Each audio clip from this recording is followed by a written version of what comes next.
नमस्कार मंडळी. ग्रहांचं गोचर भ्रमण हे वर्षातून महिन्यातून अनेकदा होत असतं आणि याचा प्रभाव प्रत्येक वेळेला हा राशीवर चांगला वाईट अशुभ शुभ अशा रीतीने होताना दिसतो. काही ग्रहांचं गोचर भ्रमण हे काही दिवसांसाठी, काहींचं महिन्यांसाठी, तर काही ग्रहांचं गोचर भ्रमण अगदी वर्षभरासाठी सुद्धा असतं. त्यापैकी शनी ग्रहाचं एका राशीमधून दुसऱ्या राशीमध्ये होणारं गोचर भ्रमण हे सर्वाधिक म्हणजेच 2.5 वर्षांसाठी असतं. तर सर्वात कमी गोचर भ्रमण त्याचा काळ जो आहे तो चंद्राचा आहे. चंद्र एका राशीतून दुसऱ्या राशीमध्ये 2.25 दिवसांनी भ्रमण करतो. त्यामुळे महिन्यातून तो 12ही घरातून आणि 12ही राशीतून भ्रमण करताना आढळतो. तर शनीच्या खालोखाल असतं ते म्हणजे राहूचं गोचर भ्रमण. राहू म्हणजेच राहू आणि केतू या दोघांचं सुद्धा, आणि हे भ्रमण असतं 18 महिन्यांसाठी. म्हणजे बऱ्याचदा राहू हा मोठ्या प्रमाणात अशुभ फलदायी असल्यामुळे राहूचं राशी परिवर्तन जेव्हा होतं तेव्हा ते प्रत्येक राशीसाठी फार महत्त्वाचं ठरतं. नुसतं अशुभ फळ माहिती करून घेण्यासाठी नाही, तर राहू काही राशींना, काही घरामधून अतिशय शुभ आणि लाभदायक अशी फळं सुद्धा देतो.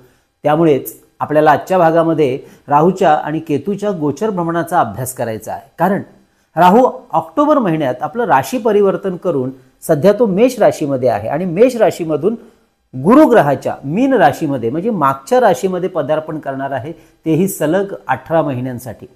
हे राशी परिवर्तन कधी सुरू होणार, कधीपर्यंत असणार, याचा आपल्या कुंभ राशीसाठी काय परिणाम मिळणार, कारण 7.5 सुरू आहे, याचीच माहिती आजच्या भागामध्ये आपण करून घेणार आहोत. तेव्हा व्हिडिओ शेवटपर्यंत पहा, कारण शेवटी आपण काही उपायांची सुद्धा माहिती करून घेणार आहोत.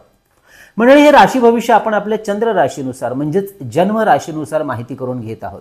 मंडळी, मी वास्तू ज्योतिष सल्लागार नयन धोत्रे नेहमीप्रमाणे आपल्या सगळ्यांचं स्वागत करतो आपल्या यूट्यूबवरील आवडतं चॅनल ज्योतिष कट्टा यामध्ये. वास्तू, ज्योतिष, मंत्र, साधना, उपासना, धर्म, अध्यात्म अशा गूढ विषयातील विविध रोचक गोष्टींची माहिती घेण्यासाठी चॅनलला अवश्य सबस्क्राईब करा. सोबत दिलेलं बेलचं चिन्ह सुद्धा दाबा. तसेच मंडळी, आपल्याला सुद्धा आमच्याकडून ज्योतिष किंवा वास्तू विषयामध्ये सशुल्क मार्गदर्शन करून घ्यायचं असेल तर आमच्या कार्यालयाच्या संपर्क नंबरवर व्हॉट्सअप करून माहिती करून घ्या आणि आपली अपॉइंटमेंट बुक करा. नंबर आहे 9892156163. चला तर मग माहिती करून घेऊया आजच्या या भागामध्ये. राहू परिवर्तन, केतू परिवर्तन कुंभ राशीसाठी कसं राहील. राहूचं गोचर भ्रमण 30 ऑक्टोबर 2023 ते 18 मे 2025 या काळासाठी होणार आहे. राहूचं हे भ्रमण यावेळी आपल्या द्वितीय स्थानातून सुरू राहणार आहे, तर केतू आपल्या अष्टम स्थानातून गोचर भ्रमण करणार आहे. कुंडलीचं दुसरं स्थान, द्वितीय स्थान ओळखलं जातं ते म्हणजे धन, कुटुंब आणि आपलं बोलणं, कम्युनिकेशन म्हणजेच वाचास्थान म्हणून सुद्धा दुसरं घर ओळखलं जातं. तर कुंडलीच्या 8व्या घराला अति अडचणीचं स्थान म्हणून ओळखतात, तर काही वेळेला आम्ही त्याला मृत्यूस्थान असंही म्हणतो म्हणजे शास्त्र. तर अचानक होणारा धनलाभ, काळा पैसा, हो, याचा सुद्धा अभ्यास 8व्या घरावरूनच पाहिला जातो. त्यातच आपल्या राशीला शनीच्या 7.5चं पर्व सध्या सुरू असल्यामुळे आणि राहूचं भ्रमण शनीच्या जवळून होणार आहे. राहू मीन राशीमध्ये म्हणजे 12व्या, तर शनी सध्या कुंभ राशीमधून गोचर भ्रमण करतोय म्हणजे 11व्या. यासाठी राहू केतू राशी परिवर्तन आपल्यासाठी समजून घेणं तर अति महत्त्वाचं ठरणार आहे. ह्या 7.5मध्ये हा बदललेला राहू आणि केतू नक्की काय बरं फळं देतोय. तर राहू दुसऱ्या घरातून गोचर भ्रमण करते वेळी आपल्याला सांभाळावं लागतं ते म्हणजे आपलं धन, म्हणजेच पैशाच्या संदर्भात आपल्याला अत्यंत काळजी, दक्षता घ्यावी लागणार आहे. जसं की उधारी, उसनवारीने दुसऱ्यांना पैसे देताना फार काळजी घ्यावी लागणार. तर कोणत्याही लोभाला बळी पडून केलेली गुंतवणूक आपलं फार मोठं नुकसान तर नाही ना करणार, याकडे लक्ष द्यावं लागेल. याचं भान ठेवणं महत्त्वाचं राहील या 18 महिन्यांच्या कालखंडात. चुकीच्या पद्धतीने केलेली पैशाची गुंतवणूक आणि त्यातून होणारं नुकसान हे नुसतं तुमचं नाही तर तुमच्या कुटुंबाला सुद्धा अडचणीत आणू शकतं, कुटुंबाच्या अडचणी वाढवू शकतं आर्थिक बाबतीमध्ये. म्हणूनच आर्थिक व्यवहाराच्या दृष्टीने हा 18 महिन्याचा कालखंड अत्यंत सावधानता बाळगा असं सांगणारा आहे. तसेच कुटुंबातल्या सदस्यांबरोबर सुद्धा आपल्याला आपले नातेसंबंध बिघडणार नाहीत, यासाठी आपल्या बोलण्यावर आणि रागावर नियंत्रण ठेवणं आवश्यक राहणार आहे. कारण वाचास्थानातून राहू गोचर भ्रमण करतोय. जुन्या कौटुंबिक वादावर तोडगा काढण्यासाठी जबाबदार आणि मोठ्या समाजातल्या असतील, कुटुंबातल्या असतील अशा मोठ्या व्यक्तींची मध्यस्थी महत्त्वाची राहणार आहे, नाहीतर वाद वाढण्याची शक्यता आहे. तर अष्टम स्थानातील केतूचा अशुभ अनुभव म्हणजे काय, तर आपल्याला आपल्याच जवळची मंडळी आपल्याच विरोधात कटकारस्थान करताना आढळून येतील, तेव्हा आपले व्यवहार, आपल्या संदर्भातल्या काही गुप्त गोष्टी असतील व्यवहारातल्या, स्वभावातल्या, गुणवत्तेतल्या, तर त्या सांभाळायच्यात. याला आपल्याला अतिशय महत्त्व द्यायचं आहे, झाकली मूठ 1.25 लाखाची. तसेच आरोग्याच्या जुन्या तक्रारी पुन्हा डोकं वर काढणार नाहीत याकडे लक्ष द्यायचंय, म्हणजे पथ्य सांभाळायचंय. आपल्या आणि आपल्या कुटुंबाच्या कोणाच्याही आरोग्याच्या विषयी हलगर्जीपणा करून चालणार नाही. या संपूर्ण 18 महिन्यात हे आपल्या राशीच्या मंडळीने पक्क लक्षात ठेवायचं आहे. 18 महिन्याच्या या राहू केतूच्या राशी परिवर्तनाच्या कालखंडात विशेष करून कफ आणि वाताचे आजार, हाडांचे आजार, पायाची दुखणी यावर जास्त लक्ष द्यायचंय. योग्य डॉक्टरी सल्ला आणि पथ्य पाणी त्यासाठी अवश्य सांभाळा, म्हणजे काळजी करायला नको. काही कर्ज वगैरे आपल्यावर असेल आधीच चालू, तर अशा परिस्थितीमध्ये म्हणजे या काळामध्ये कर्जाची परतफेड व्यवस्थित होण्याकडे जाणीवपूर्वक कठोरपणे आपल्या प्रयत्नांची आणि नियोजनाची गरज या कालखंडात राहणार आहे. हा मंडळी, कर्जाची परतफेड फार महत्त्वाची असते.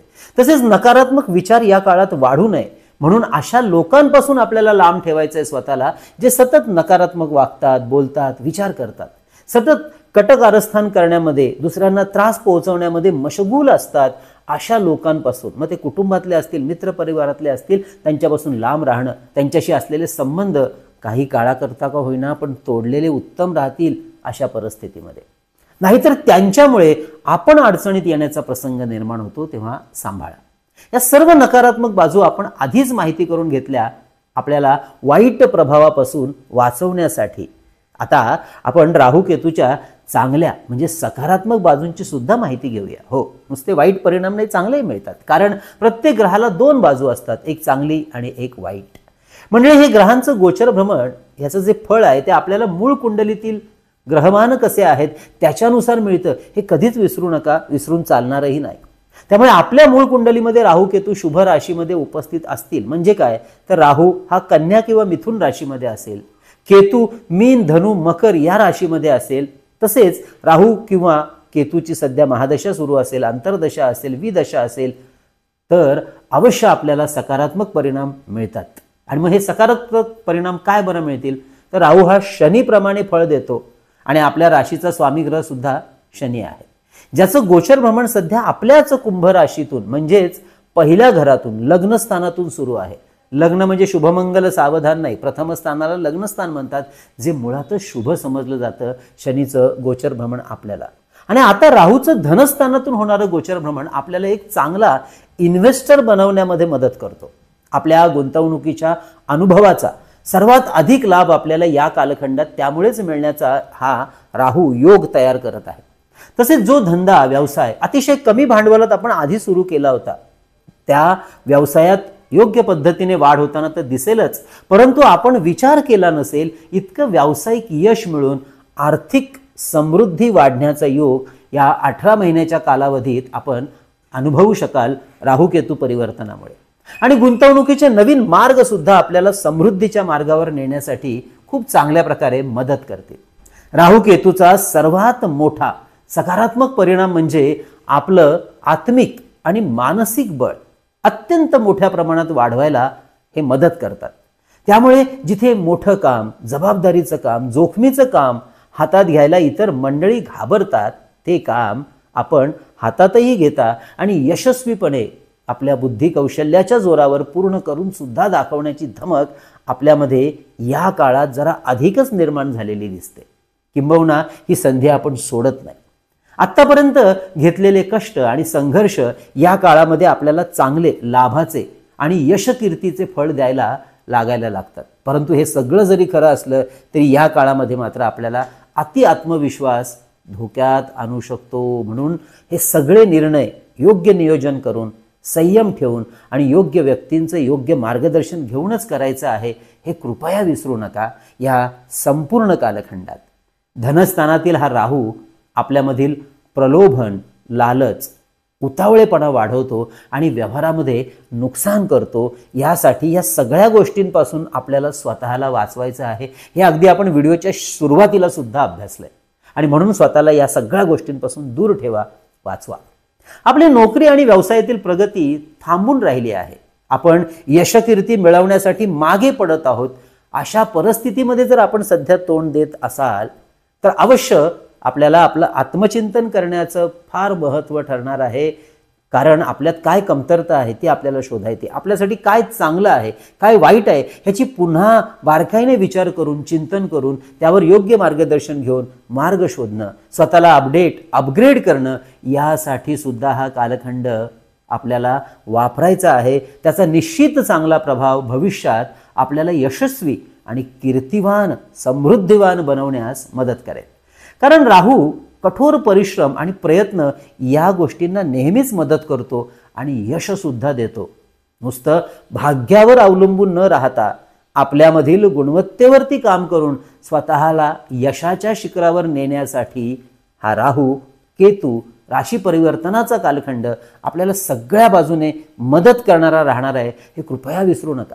कारण राहू गुरु ग्रहाच्या मीन राशीमधून गोचर भ्रमण करत आहे, तर केतू बुध ग्रहाच्या कन्या राशीमधून गोचर भ्रमण करतो आहे, जे स्वतःमधील बदल करण्यासाठी, काहीतरी नवीन शिकण्यासाठी, नवीन अनुभव घेण्यासाठी अतिशय उत्तम समजलं जातं ज्योतिषशास्त्रामध्ये. त्यामुळे या काळामध्ये आपल्यामधील आळस दूर करून कठोर परिश्रम करण्याला जास्त महत्त्व द्या. आपल्याला यश मिळवण्यापासून त्यामुळे कोणीही रोखू शकणार नाही.